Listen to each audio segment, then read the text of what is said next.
When Carter was born, at first we were lost, totally lost. You know, everyone kept asking us, well, what can we do for you? What is there that you need that we can do? And we just kept telling everybody, we don't know how to cope. He couldn't be controlled in school.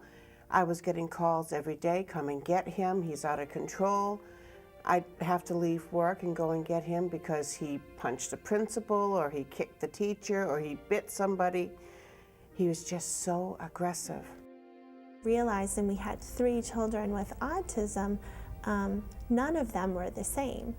But professionals just give you the diagnosis and send you on your merry way. You're just left with, your child has autism, and that's it. Chris has had a really tumultuous life. We've sought different areas to get help, and they've all had different suggestions. He has been through things that, as an adult, I don't think I could have faced. After your husband comes back from Iraq, your whole life has changed. They come back with post-traumatic stress. They come back a different person than when they left. It's hard to hold a job, a civilian job. It's hard to just get right back into civilian life. You certainly have a lot less patience with people and stuff like that. Absolutely. You do, and it's not something you want to do. It's just automatic because you just don't feel like they understood or understand what's going on. Back 7 years ago, Janet had an automobile accident and a severe concussion. And that, I guess, led to Alzheimer's or dementia. Well, you see people that go in a nursing home. I mean, 3 months down the road, they're real bad. The goal, I think, with a lot of cases was to get Chris through the system so that people could wash their hands of him. And Chris knew that.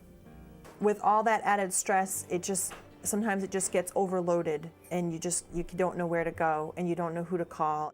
The feeling of having no one to turn to, nowhere to go, nothing you can do is the worst thing ever. And then it's really up to you to learn everything you can about autism. What does it mean? How is it going to affect your child? And then where do you go and what do you do? Like I said, you've got to live it.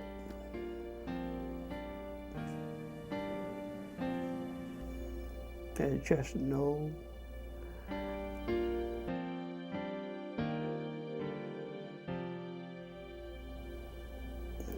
way to explain it and have it believed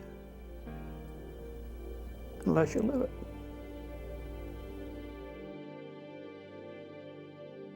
I think when there's no hope, what is there? So you got to have something. So these families used to be, we were last resort when there were no other programs in town. Often we still are last resort because we are the one that will take the more difficult case. We're the ones that will take you without third-party sponsorship. We're the ones that will take you without your own money.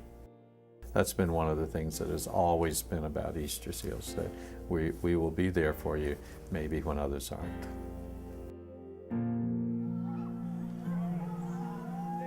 When I was 6, I can still remember coming to camp. The first time coming to camp, the guy who brought me to camp literally had to drag me out of the vehicle. I was like, I'm not going, you can't make me go. He took me into the lodge and he was like, okay, I'm gonna leave now and go make sure you have all your paperwork and da-da-da. So he left, and here comes my counselor, and we get into a conversation, and you know, I'm talking to one, here comes another one, and by the end of the whole shebang, I have like 15 people surrounding me, and because I'm an attention junkie, I'm like, all right, 15 people, this place ain't bad. And I don't even think I said bye to the guy who dropped me off. Well, our mission gives us, in a sense, kind of a license to perform. I mean, it's very broad, I mean, when you listen to it, and yet it gives us a focus that when there needs to be met, we need to meet them. We came to Easterseals when Carter was probably about 3 months old. We came because he was born with multiple limb anomalies. He really doesn't have any specific syndrome. I think he wants to go to Dad. I got a phone call from somebody from Easterseals that said, hey, I know we can maybe be of help. Can we come over and talk? So they came over and they talked, and she wrote down a bunch of notes, and she said, do you need help with groceries? Do you need help with diapers? What is it that is the biggest thing that you need help with? First time, she didn't want to come. I said, we'll go for only 1 hour. I will pick you up in 1 hour. I'm going to go talk to the doctor and all this stuff. You go here. And she went in, and she stayed in for an hour. And when I picked her up, she was smiling from ear to ear. She'd had a good time. The next day, I said, you want to go for a longer? Yeah, I'll go. Chris has had a kind of a long trek to get to where he is now. Being special needs, he's been in and out of the public school system, private school system. We tried a lot of different things to try to find the best environment for Chris. And when Easterseals came into our life, it provided Chris with some options that we hadn't had before. Maggie started coming out once a week. She does occupational therapy, and every week she has a different plan. Sometimes you have your down days and then your up days of dealing with everything, and then just to hear from a person that's caring is a great feeling. Easterseals, has been our saving grace. We turn to them to help us do evaluations on our children, to document their strengths and unfortunately their weaknesses, but to really get a handle on, what this disorder meant to them. He had people here that loved him, that knew how to deal with him, that helped him through all his anger issues. And that's a great thing to have. It's a support system that you need. And sometimes you don't even think you need it, but as soon as you hear her voice, you're like, oh, thank God she's calling. If it wasn't for Maggie and Easterseals, he probably wouldn't be standing. Speech therapy, occupational therapy, sensory integration were magic answers to our ears and turned out to be, in many ways, cures for the basic underlying issues of autism. He had his clinician, he had his caseworker. I'd say not even 2 years, and I had a totally different son. The great thing about having so many services here, that we touch so many lives, I think that the thing that always impresses me when I'm trying to think about whether a program is worthy of funding, you first look to see who's getting it. Do they really need that? Is that service being done? Is that a duplication of something else? If it's needed, I always think it's fundable. I can't even, express enough thanks or the gratitude that we had for Easterseals being there for us. Families need to know that they're not alone, that somebody else is walking their journey with them, if not has already gone through it. So when he was born, we were in shock and didn't know how to handle it, and didn't know what to do, didn't know where to go, didn't know who to talk to, what was our life going to be like, and Easterseals came along and kind of helped us get back to normal.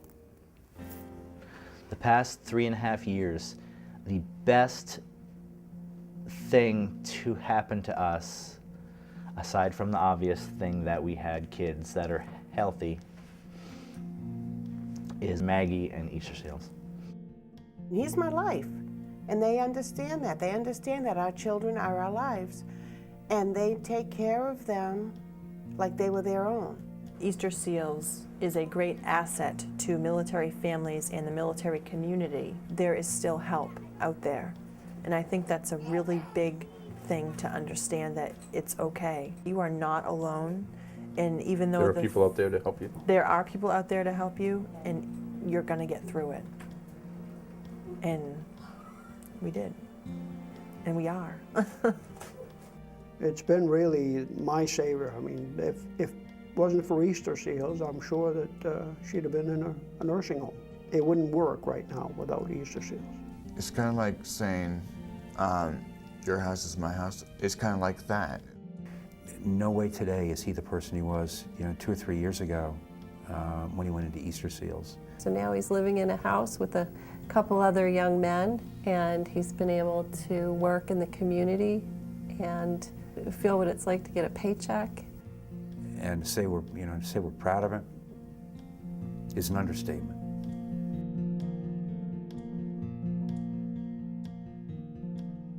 A lot of people in my life are like, you're in a chair and your name is Greg. You can't do that, you can't do this, you can't do that. I never use the word I can't anymore. Easterseals, as corny as it may sound, is like my right arm. Abraham Lincoln once said that everybody was created equal. Well, in my daily life, that is not a true statement. But on Easterseals, that is as true a statement as I'm ever going to get.